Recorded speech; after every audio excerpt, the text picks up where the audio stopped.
C'est une association qui s'appelle Historia Aquitanorum, ce qui veut dire, c'est du latin donc, ce qui veut dire en français l'histoire des Aquitains.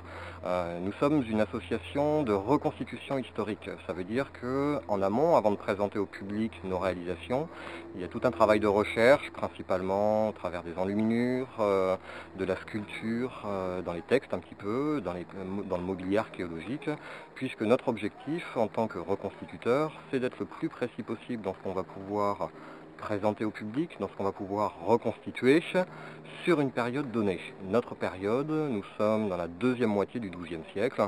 On a choisi comme cadre l'année 1174 durant cette période-là, qui a un contexte historique très riche, ce qui permet aussi pour le grand public de se raccrocher à des personnages connus tels qu'Aliénor d'Aquitaine et son fils, qui sera célèbre quelques années plus tard en tant que roi d'Angleterre sous le nom de Richard Cœur de Lion.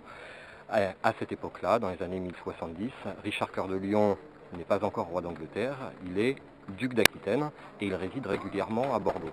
Donc c'est dans ce contexte que l'on se positionne, donc Historia Aquitanorum, l'histoire des Aquitains au XIIe siècle, dans le duché d'Aquitaine. Donc c'est une association qui est née il y a maintenant bientôt une quinzaine d'années, qui a progressé au fil des années dans la recherche et puis dans la médiation qu'on peut faire et les ateliers qu'on peut présenter au public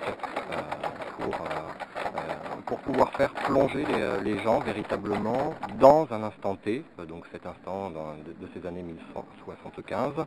Chaque membre de l'association incarne un personnage, vit son rôle et le public va déambuler d'un atelier à l'autre, nous poser des questions, nous regarder, travailler, s'entraîner, discuter avec nous, échanger, essayer pour un certain nombre de choses. Donc voilà le principe de cette association et de l'histoire vivante, qui est parfois pas très bien connue en France. C'est l'histoire vivante est par contre très développée, très reconnue dans les pays anglo-saxons et en Europe de l'Est tout particulièrement.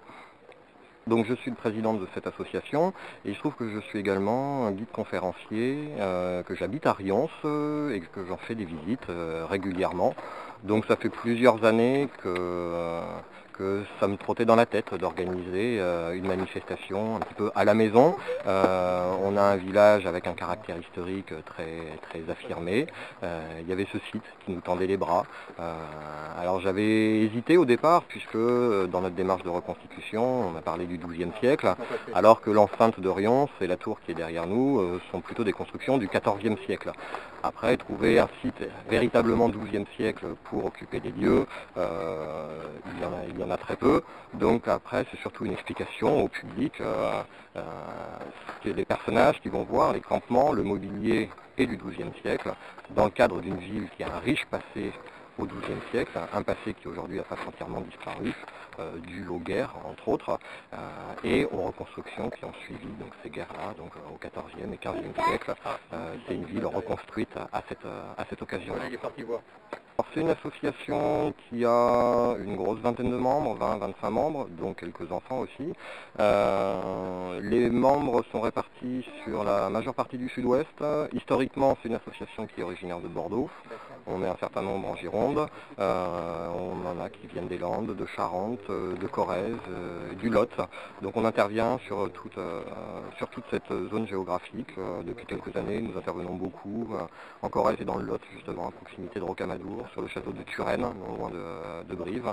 Et puis à l'occasion de fêtes médiévales aussi, de temps à autre, sur des itinérances médiévales en vallée du Drô, un an sur deux à Bouliac également, c'est l'occasion de rencontrer le public bordelais. Mais de plus en plus, plutôt que les grandes fêtes médiévales, on privilégie l'animation de lieux plus restreints où nous sommes la seule troupe à cette occasion-là, pour qu'il y ait vraiment une cohérence d'ensemble et pas de confusion de la part du public, parce qu'on a souvent donc une image du Moyen-Âge relativement faussée. Nous, ce qu'on veut montrer, c'est à un instant T, c'était comme ça. Donc on évite de mélanger justement les genres ou les périodes. Donc là, c'est un site qui s'y prêtait. Nous sommes sur les abords de cette enceinte de Rions, à proximité du port, de cette ville et de ces seigneurs qui faisaient partie des plus importants seigneurs du Bordelais au XIIe siècle. Donc on a un contexte historique très riche sur lequel se raccrocher pour la période romane, puisque ce sera peut-être plus lisible pour le public, plutôt que de parler d'un siècle donné, de cette époque romane, l'époque des églises romanes qui sont si bien représentées dans la région, qu'on a en grand nombre dans tous nos villages. Tu vas fermer tes... Alors,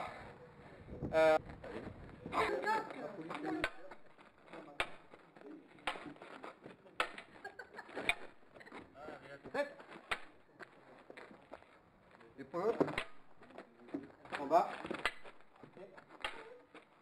en haut, à toi, on revient.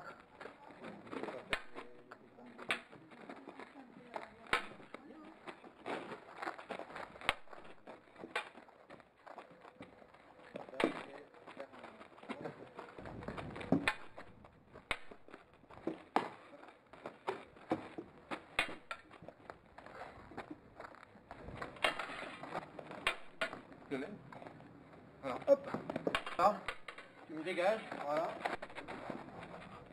Faire. On est en garde.